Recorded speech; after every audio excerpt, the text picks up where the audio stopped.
И следува разговор во студиото, почитувани, преку кој ќе дознаеме од прва рака на што се должи растот на цените на становите. Велам добар ден и добре дојде за господинот Дејан Мирсинов, кој што е собственик на инвестициска и градежна компанија. Добре дојдовте. Добро ве најдов. На што се должи или што ја зголемува цената на становите на пазарот?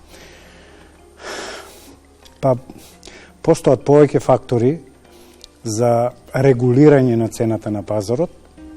Еден и најбитен фактор е понудата и побарувачката, како што кажаа нашите колеги од повеќе градови, па и Скопје.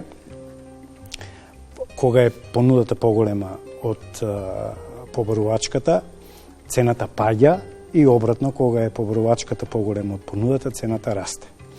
Значи, тоа е основен економски критериум кој важел со векови и ќе важи со векови. Ние против тоа не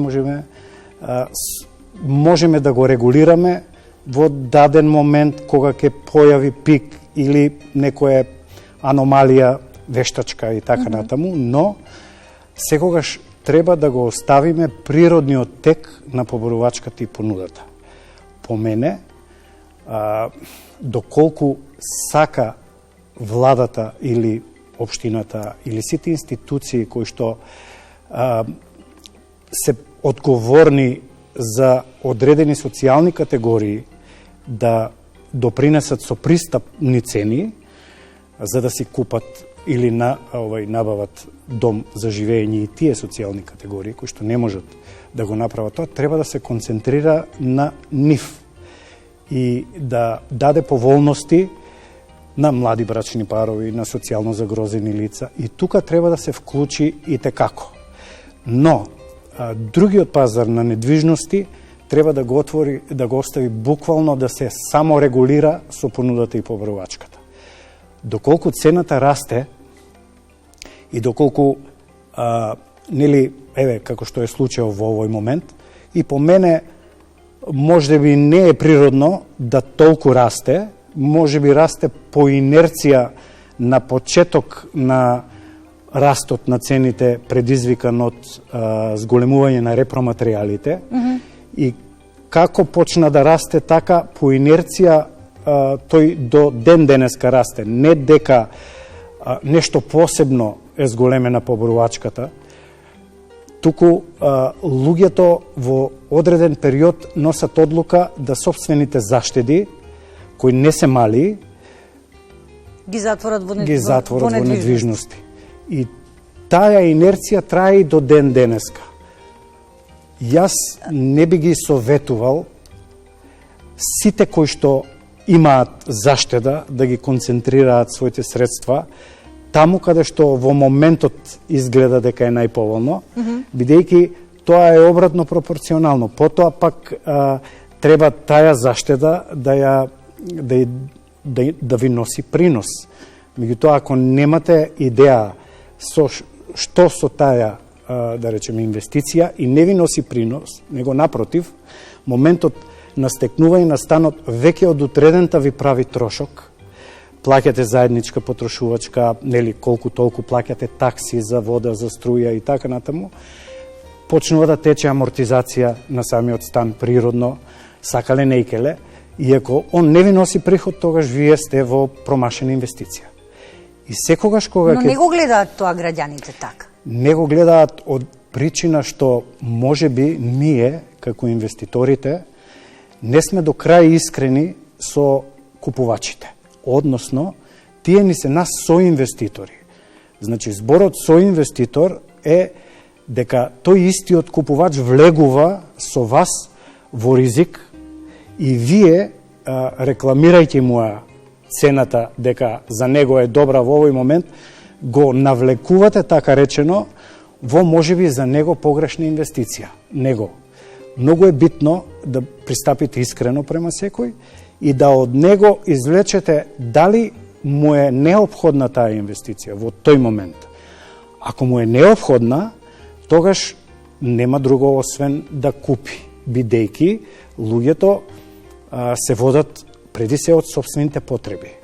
И ако они одлучиле, млади брачни парови или како заедница дома да се одвоат, брат, сестра и така натаму, генерации 2-3, па да си купат нов стан, тогаш вие само можете да им помогнете со ваши услови, да ги поддржите и да им излезете во пресред. Кога ќе се јават кај вас, следно што треба да направите е да им дадете инструкции, односно информации за станот. Буквално што купуваат, да добијат информација што купуваат. Немаме уште многу време, но ме интересира, во Скопје е пробиен, да речеме, плафонот над 3000 евра за метар квадратен стамбена површина. Во внатрешноста на Македонија становите се поевтини во споредба со Скопје, но далеку се од ефтини. На што се должи таа разлика во цената? Како да ви кажам, зборот ефтино или поволно не секогаш е соодветен. Вие сакате да купите и на пазар прехранбени производи ефтини, но тие не значи дека се квалитетни. Често пати промашувате при изборот и така натаму.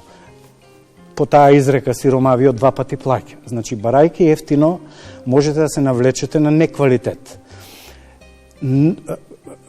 Кога зборуваме за пазарите во Капитал или Скопје и во внатрешноста, мораме да знаеме еден непобитен факт, кој што треба да биде така и ќе биде така долго време. Секогаш во главниот град, кој што нуди повеќе опции за сите категории на граѓани, се бара од секаде. Од градот, кој што расте и е голем, и од внатрешноста. Автоматски тоа значи дека е побрвачката голема и цената расте. Кога во еден момент од многу страни ќе се појави побарувачка на едно место, нормално дека тоа ќе биде Скопје, не знам, Охрид и така натаму, по атрактивност како доаѓаат градовите и по понуда, тогаш цената ќе расте. Добро е што инвеститорите препознаваат инвестиции во внатрешноста, бидејќи не сме, по мене, да има енормна разлика помеѓу цената на квадрат во Скопје и во внатрешноста.